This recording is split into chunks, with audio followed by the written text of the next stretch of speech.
You're watching New Mexico Living. Celebrating all the different monuments and sites our country, both have to offer. Today is International Monument Day. Oh my goodness. Today is International Day for Monuments and Sites. Can I start over? We're talking with historian Raffi Andonian, taking a look at the value of all the historic sites here in America and how to talk about them and visit them. That's going to be interesting. Today is International Day for Monuments and Sites, and no state in America draws its history from all over the globe more than New Mexico. So, we are celebrating today by taking a look at the value of historic sites and how to talk about them and visit them. We're joined this morning by our good friend, historian Raffi Andonian. To find out more, Raffi, good morning, and thank you for joining us this morning. Good morning. Great day for a celebrity historian to be on. There we go, right? Let's get right into it. Who created International Day for Monuments and Sites? An organization known as ICOMOS, which stands for International Council on Monuments and Historic Sites. Okay. And what they do is they're part of UNESCO, which is within the United Nations, is an educational wing of the United Nations. And they do things like designate World Heritage Sites around the world, world culture, and other things. So that's why that ICOMOS, as it's known, which kind of works for World Heritage, is who designates that day. And of course, New Mexico has wonderful ties to that. Why are historic sites, talk to us a little bit about this, why are they so important? Well, let's say, for example, with the ICOMOS, right? Let me kind of tie it to that. Okay. They have sites that they call World Heritage Sites, which are, of course, telling the story of the world. And we have 3 of them right here in New Mexico. There's only 24 in the United States, and 3 of them are right here in New Mexico. That's Chaco Canyon, Taos Pueblo, and Carlsbad Caverns. Now, you also have Aztec ruins up in northwest New Mexico, but that's put within Chaco Canyon in that listing. So you kind of have 3.5 out of the 24. Shows you how important it is. And what that tells me is that that tells a story not only of the world, but specifically here in New Mexico, both of indigenous peoples, Spanish peoples, and of course, Western expansion from the U.S. And that's what historic sites can do. Separate of reading a book, which is also important, but separate of that, you go there and you experience it and you engage with it, and it tells the story of the state and, to some extent, the world. Right, and just kind of tells us, how did we get here today? Like, you know, it's really important to know those stories from years past. We have some photos I want to show here.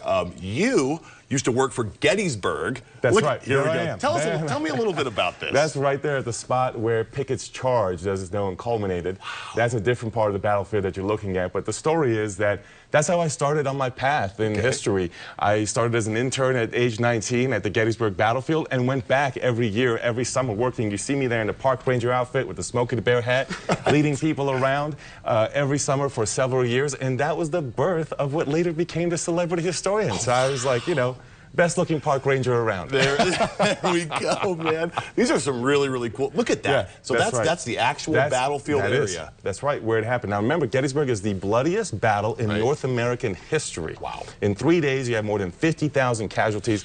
And of course, Abraham Lincoln came there shortly thereafter as president, within a few months, to dedicate the National Cemetery. And that's what's known as the Gettysburg Address. How long did you do this for? Between 2004 and 2010. I was a young buck back then. A young buck loving his history.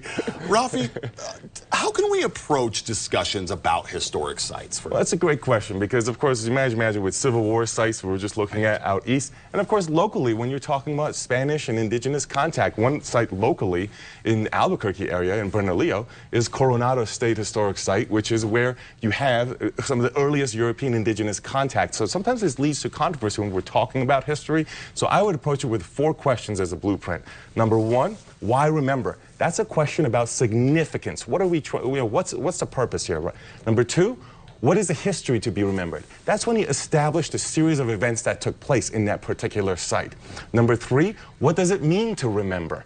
And that is talking about, are you celebrating, condemning, condoning? What are you doing? What does it mean? And finally, number 4, how to remember. How do we tell the stories, the multiple layers and narratives and perspectives that come together in these sites, whether it's North-South, Confederate Union, or Spanish Indigenous and all these things. And that's what I cover in the context of Los Alamos with my book over there, which of course is right here in New Mexico.